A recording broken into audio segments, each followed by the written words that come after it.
Bon, les amis, nous venons de terminer le Nous contenu du mois venons de de juin. terminer le contenu de juin pour le mentorat TIC et je voudrais prendre quelques minutes pour vous parler et un résumé de tout ce qui vous a été présenté.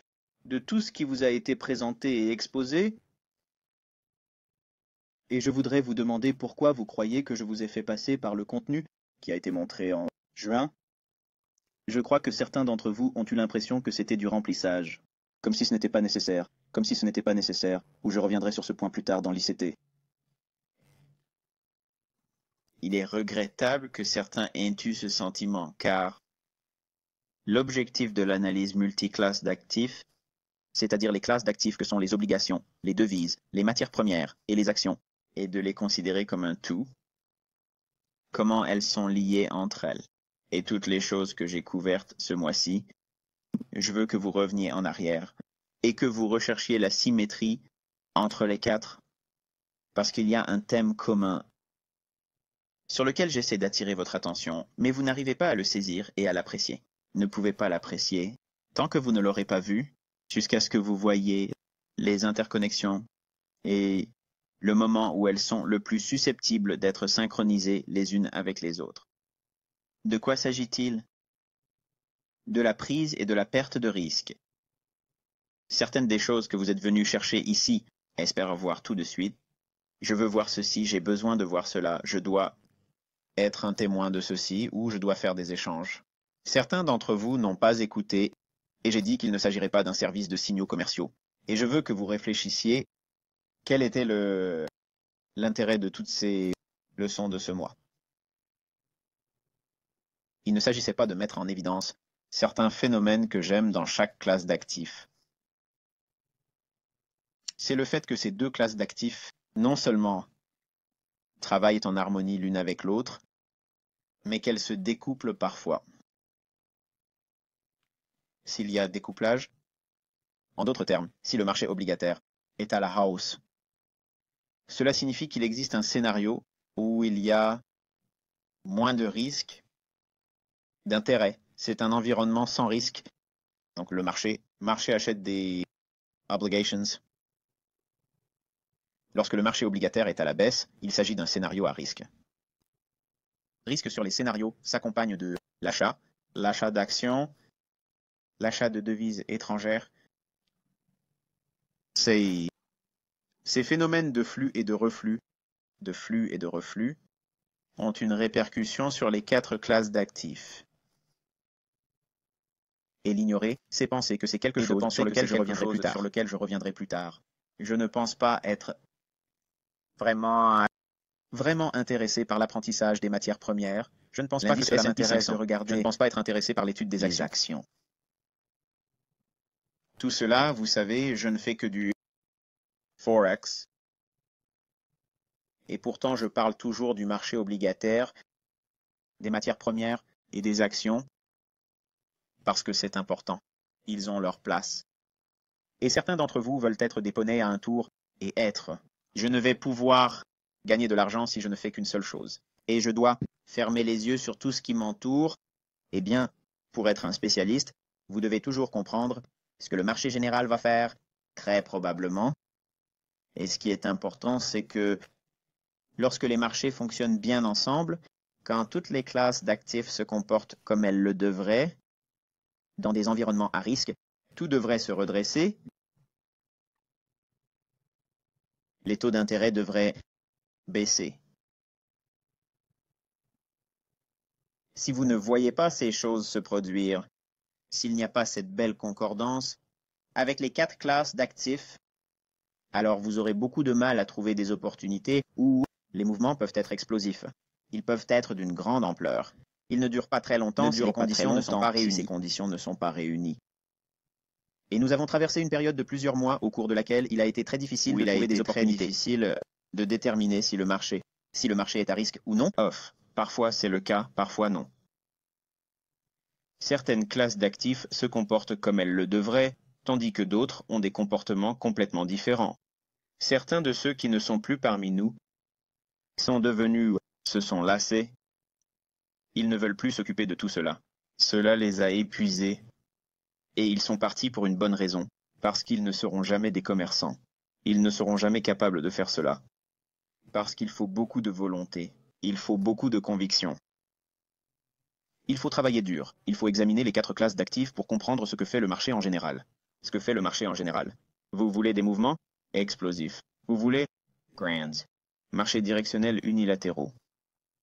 Pour cela, il faut comprendre les 4 classes d'actifs.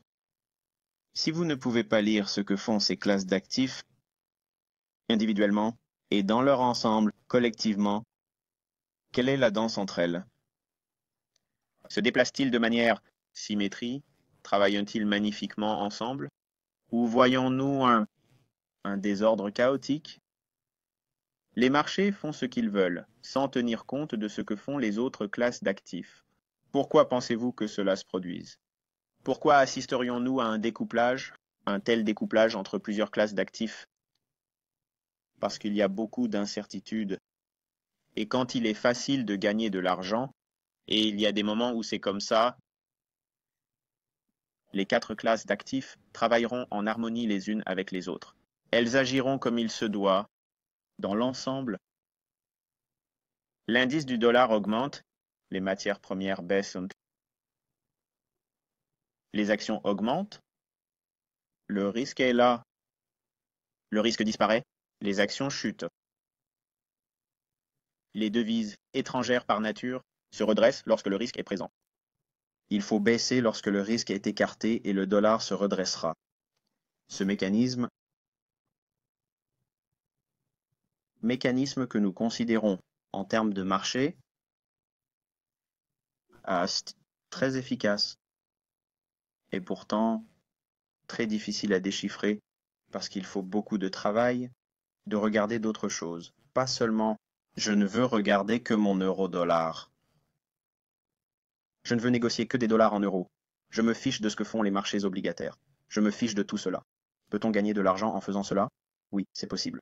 Comprendrez-vous quand les grands mouvements vont se produire et combien de temps vous devez les conserver? En fonction de ces conditions? En regardant simplement l'euro? Non. Certains d'entre vous essaient de le faire. D'autres essaient de passer en tête de file, d'éviter tout ce dur labeur, parce que vous ne voulez pas vous retrousser les manches, et c'est nécessaire. Vous devez faire ces choses. Parce que si vous ne le faites pas, quand vous avez des périodes de baisse, quand vous avez des périodes où le marché ne vous donne pas ce que vous voulez, vous allez perdre la tête. Vous allez permettre à des facteurs psychologiques d'avoir un impact, votre capacité à négocier, à prendre des décisions, à conserver les transactions ou à les abandonner. Parce que vous ne comprendrez pas le marché dans son ensemble. Je ne peux pas vous dire les dizaines de courriels que j'ai reçus tout au long de ce mois. Puis-je sauter ce mois? Puis-je simplement ne pas m'en préoccuper? Puis-je payer pour le mois suivant et ne pas faire partie de ce groupe? Et je disais la même chose à tout le monde. La même chose à tout le monde. C'est important. Parce que vous pensiez que vous ne seriez jamais un négociant en matières premières et que, par conséquent, les informations sur les matières premières vous étaient inutiles. Et vous n'allez jamais négocier sur le marché obligataire. Tout le monde était donc intéressé par ce que j'avais à dire sur les obligations. Et il est intéressant de noter qu'au fur et à mesure que j'avançais dans le contenu du marché obligataire, les gens se demandaient s'ils devaient prêter attention au reste. Au reste? Oui, vous devez le faire. Et si vous avez un point de difficulté ou vous ne voulez pas faire ça, vous ne voulez pas regarder les autres classes d'actifs parce que c'est trop de travail. C'est trop que je vais vous mettre au défi. Vous allez avoir du mal. Vous aurez peut-être des succès irréguliers. Vous aurez des périodes où vous gagnerez un peu d'argent, mais vous aurez toujours l'impression que quelque chose ne fonctionne pas. Ne fonctionne pas. Et il s'agira de cela. Vous devez savoir ce que le marché va faire dans son ensemble. Et s'il n'y a pas de découplage et que les marchés ont un comportement erratique, les actifs ne travaillent pas en harmonie les uns avec les autres.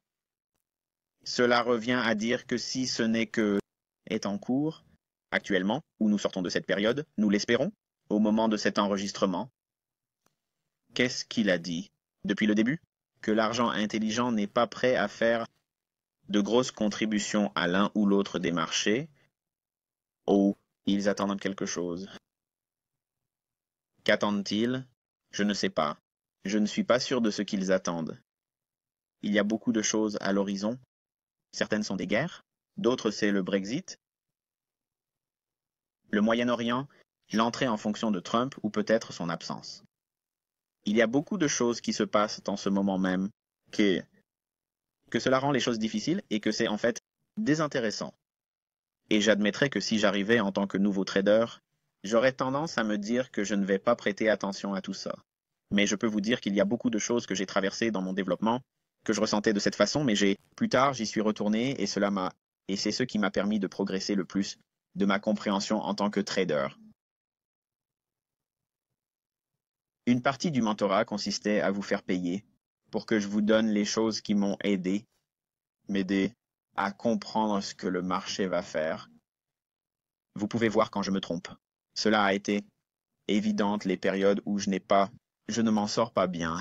Et c'est à cause de l'analyse multiclasse d'actifs, de ces 4 classes d'actifs. Ils font ce qu'ils veulent. Mais quand il y a des périodes où je peux tout voir, je peux voir clairement ce qui se passe. C'était par exemple le cas cette semaine. Je fais ce mentorat et parfois mon attention est attirée vers des domaines où je ne regarderai pas autrement. Mais parce que je suis un mentor, je fais de mon mieux pour essayer de donner des réponses aux questions par le biais du courrier électronique. Et certaines personnes m'appelaient et d'autres m'envoyaient des textes et vous êtes nombreux et je fais toutes ces choses et je fais des leçons et je fais des enregistrements et j'édite et c'est beaucoup. Et je ne peux pas tout faire en tant qu'être humain. Je ne peux pas vous forcer à faire les choses que je crois nécessaires. Vous aurez une opinion. Vous n'allez pas prêter attention à cet enseignement. Vous n'allez probablement même pas écouter cette vidéo. Mettez vos doigts dans vos oreilles. Je ne veux pas entendre, mais c'est quelque chose d'important. Je n'aurais pas fait ce mois si je ne croyais pas de tout cœur, si je ne pensais pas sincèrement que c'était bénéfique pour votre compréhension. Vous ne négocierez probablement jamais un contrat obligataire de votre vie. Vous ne ferez probablement jamais négocier actions. Vous ne gérerez jamais votre propre IRA. Je vous garantis qu'il y a certains d'entre nous ici qui pensent cela, et je le comprends. Je ne vous pousse pas à le faire, mais il est important que vous sachiez ce que font ces classes d'actifs dans leur ensemble, et vous n'avez pas besoin de les regarder toute la journée. Consultez-les régulièrement, voyez ce qui se passe, obtenez un retour d'information de leur part. Elles doivent évoluer de concert les unes avec les autres. Il y a un flux et un reflux qui sont nécessaires pour que les marchés soient très efficaces, et quand ils sont efficaces, ils créent de grands mouvements, des mouvements exagérés, de grands mouvements, grands, énormes, rentables, rentables, et ils sont faciles à voir venir comme nous l'avons souligné cette semaine. J'ai tenté ma chance sur certaines choses au cours des 2 dernières semaines, et j'ai principalement à partir d'un graphique intrajournalier de 4 heures pour réaliser mon analyse. Et je me suis dit, vous savez quoi, passer un peu de temps avec le S&P, et j'ai même regardé le marché d'échange la semaine dernière, et cela m'a obligé à me séparer du marché d'échange pendant un certain temps. Et samedi, j'ai fait mon analyse comme je le ferais normalement. Mais je suis débordé, il y a beaucoup de diapositives ce mois-ci. Il y avait 200 diapositives dans la présentation. Il ne faut pas 5 minutes pour faire cela. Certains d'entre vous pensent que c'est très facile pour vous de le faire, et je vous en remercie. Je vous remercie pour ce vote de confiance. Vous pensez que je peux faire ces choses en 5 minutes. Ce n'est pas le cas. Il faut beaucoup de travail, beaucoup d'efforts, et de le concevoir et de rassembler les choses pour le faire. Pour qu'il soit facile à utiliser, mais un membre m'a envoyé un courriel disant que, vous savez, je me suis précipité hors d'ici ce matin de partir en vacances et que j'avais promis de faire une transaction en dollars, dollar CAD. Et non, je ne l'ai pas fait. Je ne l'ai pas fait. J'ai promis d'effectuer une transaction sur le dollar CAD. J'ai promis de regarder le marché et qu'il y aurait probablement une transaction vendredi pour le dollar CAD. Mais en utilisant les classes d'actifs dans leur ensemble, les 4, je n'ai pas vu de transaction ce matin. Et il n'y a pas eu de transaction ce matin. Il s'agissait d'une consolidation Z-Day. en amont d'une grande, largement suivie aux États-Unis la semaine prochaine. Mais beaucoup de gens restent sur la touche. En observant les 4 classes d'actifs, en regardant ce qu'elles ont fait, ce matin, à l'heure de l'enregistrement, vendredi, le 30 juin 2017,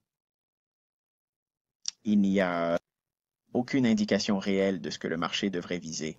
Il avait déjà atteint mon objectif pour la semaine. Il s'est déjà négocié jusqu'au niveau le plus bas que j'avais prévu et est descendu juste un peu en dessous. Il l'a donc atteint. S'il a déjà atteint cet objectif, qu'est-ce que je vais échanger? Ce n'est pas parce qu'il a atteint l'objectif qu'il va s'inverser dans l'autre sens.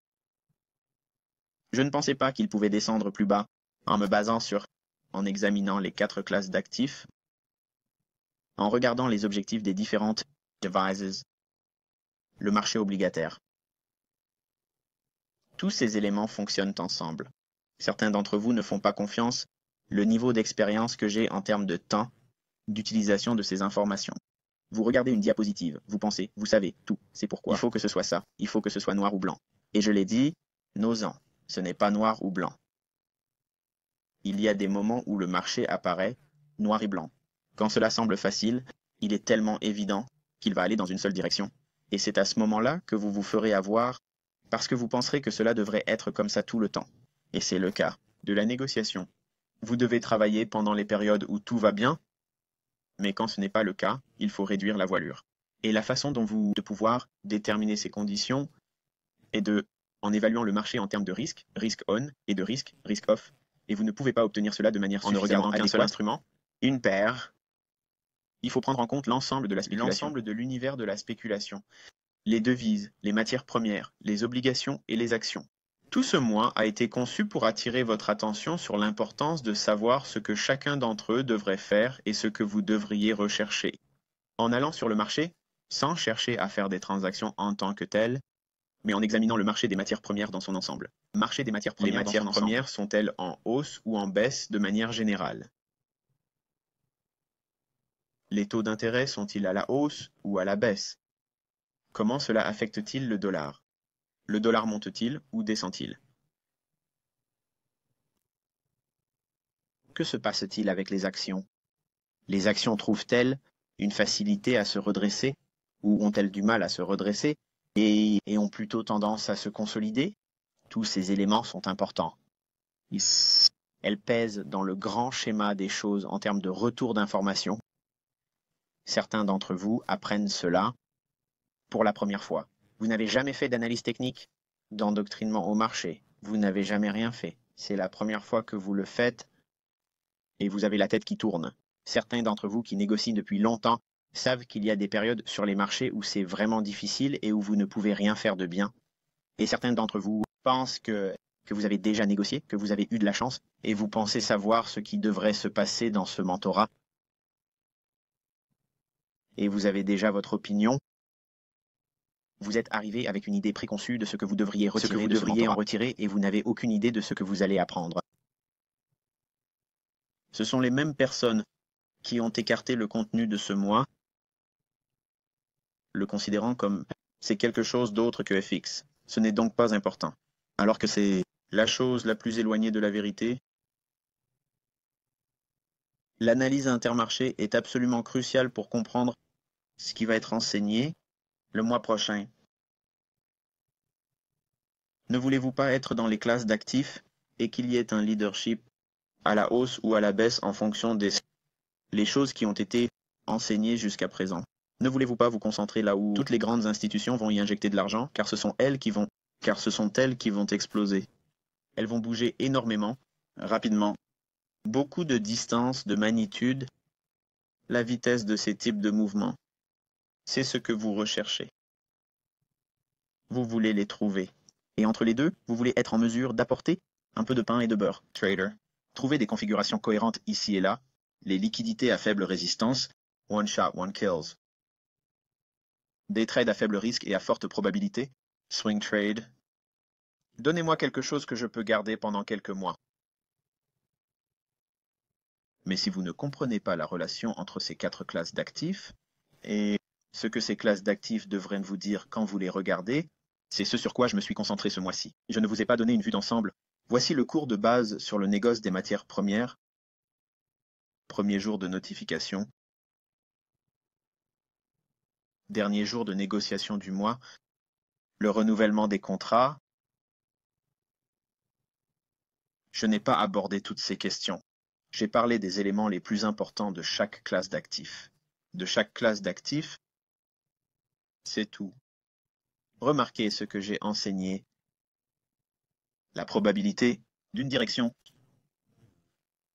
par classe d'actifs et l'importance de savoir à quoi s'attendre et quand cela doit se produire. Que se passe-t-il lorsque vous commencez à voir seulement deux des quatre classes d'actifs faire, mais que les deux autres ne font pas ce qu'elles devraient faire? S'agit-il d'un marché très symétrique? Non. Mais que se passera-t-il si nous commençons à voir un troisième commence à le faire? C'est très intéressant, n'est-ce pas, car cela nous amène à la question suivante, à la question de savoir si la situation était incertaine jusqu'à présent. Mais nous avons maintenant une troisième classe d'actifs qui commence à se comporter comme elle le devrait. Nous commençons donc à sortir de cette incertitude chaotique. Par conséquent, plus d'argent intelligent est mis au travail, car nous ne sommes que la puce sur leur dos. Ce sont eux les grands chiens, pas nous. Nous ne serons jamais un grand chien comme eux. Il s'agit de grandes entreprises, des banques, des institutions, assurances, d'assurance, des fonds de pension. Ils ont les poches pleines. Et si vous ne l'avez pas encore compris, c'est ce que je chasse. C'est ce que je cherche. Et si je ne les trouve pas, s'ils ne laisseront pas de traces claires, je garde mes mains dans ma poche. Je veux dire que cela ne fait pas bon effet en tant que mentor parfois. Cela ne fait pas bon effet en tant que trader de premier ordre.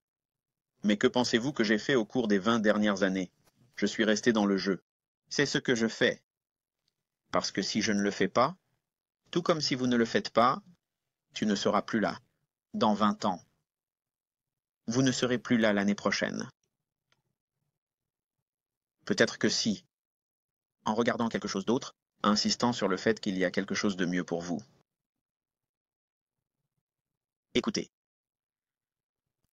si je ne l'enseigne pas, ce n'est pas important. Si je l'enseigne, c'est important. Je n'ai pas assez de temps dans une journée pour ajouter des choses à ce que je fais déjà. Je n'ai pas ce temps. Le temps n'est plus un luxe pour moi. J'ai donc promis à tout le monde d'enseigner tout ce que je sais. Et ce qui me fait vibrer, en tant qu'analyste, lorsque je regarde les prix, qu'est-ce qui me fait croire que les prix vont se comporter d'une certaine manière? D'une certaine manière, pourquoi je pense qu'il va monter à ce niveau? Pourquoi est-ce que je pense qu'il va baisser à ce niveau? Pourquoi est-ce que je pense qu'il va évoluer latéralement? Pourquoi est-ce que j'évite les transactions comme aujourd'hui? En raison de mon expérience, je sais ce que ces classes d'actifs vont faire à la veille d'un week-end, à la veille d'un jour férié, même si le jour férié n'est pas lundi, passe vendredi, aujourd'hui, c'est mardi prochain. Et je sais par expérience ce que c'est sur les marchés. J'en ai vu les signes dans les 4 classes d'actifs aujourd'hui. Dans les 4 classes d'actifs aujourd'hui. En avance. Et parce que j'ai dû faire 2 vidéos aujourd'hui, et j'ai dû faire vos diapositives au format PDF, toutes ces choses demandent du temps. Je n'essaie pas de cacher la charge de travail. Je ne peux pas la cacher. C'est beaucoup. Je dois le faire. Mais je ne peux le faire que dans les 24 heures avec le sommeil et manger, faire les choses qu'un être humain normal fait. Et vous allez devoir trouver le temps de faire ces mêmes choses dans votre trading. Vous devez jeter un coup d'œil à ces 4 classes d'actifs. Il se peut que vous ne vouliez pas le faire. Peut-être que l'entreprise que vous dirigez ne vous intéresse pas, c'est épuisant. Mais pourquoi allez-vous faire du trading sans avoir une meilleure compréhension de ce que le marché devrait faire dans son ensemble? C'est absurde, c'est de la folie. Alors, même si vous ne saurez jamais être un boursier, trader ou négocier des matières premières, ou même négocier des bons du trésor, il est important que vous compreniez ce qu'ils font. Quelle est leur tendance saisonnière? Se comportent-ils de manière saisonnière? Car si ce n'est pas le cas, cela signifie que nous avons un découplage et qu'il sera difficile pour les marchés de trouver un mouvement mouvements d'une grande ampleur. Je ne dis pas qu'il n'y aura pas de transactions. C'est juste que vous ne verrez pas de mouvements vraiment forts, comme ceux que nous avons décrits samedi dernier et que nous avons vus se concrétiser sur de nombreuses paires. Tous nos objectifs ont été atteints et ce n'étaient pas de petits mouvements, c'était de grands mouvements. Et cela est dû à la prise en compte des 4 classes d'actifs. Si vous ne voulez pas faire ce genre de choses, je ne vais pas vous tordre le bras. Vous faites ce qui vous convient. Je suis ici pour faire ce que j'ai dit que j'allais faire. Mais pour que vous compreniez, ce que les fichiers PDF du travail de haut en bas vous donneront en août, vous devez commencer à penser à ces 4 classes d'actifs parce qu'il y a des points de référence que vous devez connaître par rapport à ce qu'ils devraient vous dire sur le marché général dans son ensemble. Voici ma suggestion. Ce mois-ci, il y a beaucoup d'enseignements, beaucoup de leçons, et je veux que vous le parcouriez à nouveau, et je veux que vous essayiez de trouver les points de discussion que j'ai pour chaque classe d'actifs, et ensuite d'établir des parallèles, car si vous commencez à le faire, vous verrez où je vous mène avec les fichiers PDF. Vous verrez où je vous mène avec les fichiers PDF du mois d'août. Il ne s'agira pas de détails trop minutieux, mais vous aurez une compréhension générale. Ainsi, lorsque vous parcourez les doutes, vous aurez cet moment d'étonnement où ça va. Ah, je l'ai maintenant, je le vois maintenant. Vous reviendrez ensuite au contenu de juin et vous direz « Oh, wow! Maintenant, je sais exactement pourquoi il parlait de ça et pourquoi il montrait ça. » Et vous vous sentirez ridicule d'avoir pensé que c'était une perte de temps. Jusqu'à la prochaine fois, je vous souhaite bonne chance et de bonnes affaires.